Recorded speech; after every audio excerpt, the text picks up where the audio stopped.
क्या आप जानते हैं कि भारत को सोने की चिड़िया क्यों कहा जाता था? या हमारी वर्ण व्यवस्था और कृषि यानी खेती की शुरुआत कैसे हुई? जय हिंद दोस्तों। आज से हम शुरू करने जा रहे हैं प्राचीन भारत के इतिहास की सबसे बेहतरीन किताब रामशरण शर्मा की भारत का प्राचीन इतिहास। यह किताब केवल राजाओं की कहानियां नहीं है, बल्कि यह हमारे समाज, अर्थव्यवस्था और संस्कृति के विकास की गहरी समझ देती है। आप चाहे यूपीएससी की तैयारी कर रहे हो या इतिहास में रुचि रखते हो, तो ध्यान रखिए, ये सीरीज आपके लिए गेम चेंजर साबित होगी। आज हम आर एस शर्मा की किताब का पहला और सबसे बुनियादी चैप्टर शुरू करेंगे। अक्सर लोग सोचते हैं कि हजारों साल पुराने इतिहास को आज पढ़ने का क्या फायदा है। तो मैं आपको बता दूं कि इस चैप्टर में हम यही जानेंगे, समझेंगे कि प्राचीन भारत ने हमें कैसे विविधता में एकता, सांस्कृतिक मेलजोल और सामाजिक ढांचा प्रदान दिया है, जो आज भी हमारे देश की नींव है। चैप्टर 1, प्राचीन भारत के इतिहास का महत्व। आज हमारे लिए प्राचीन भारत का इतिहास बेहद जरूरी है। प्राचीन भारत के इतिहास का अध्ययन हमारे लिए कई कारणों से महत्वपूर्ण है।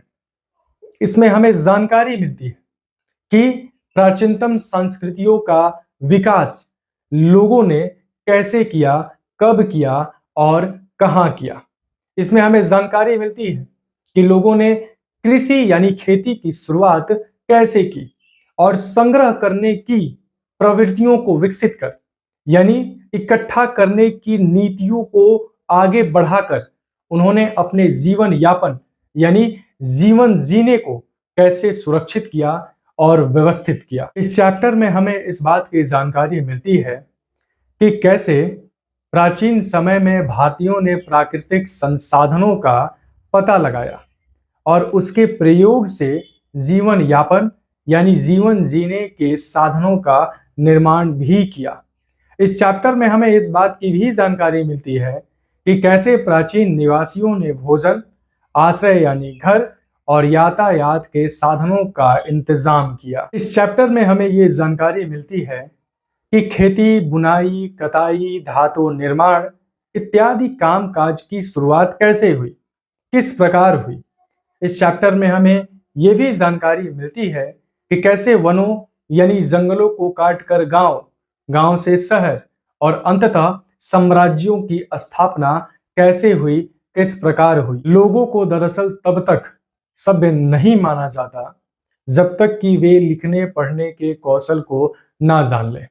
और आज भारत में लिखने के चाहे जितने भी शैलियां चलन में हो, सब के सब प्राचीन लिपियों से विकसित हुए हैं, यानी सब के सब प्राचीन लिपियों से ही संबंध रखते हैं और उससे ही विकसित हुए। आज हम जिस भाषा का प्रयोग करते हैं उनका मूल संबंध प्राचीन काल से ही है, यानी हम जिस भाषा का प्रयोग करते हैं अपने विचारों को आदान प्रदान करने के लिए, वो प्राचीन काल से ही संबंधित है, जिनको विकसित होने में सदियों लगे हैं, जो कई सदियों में विकसित हुई हैं, जिनका प्रयोग आज हम करते हैं। आज के लिए इतना ही।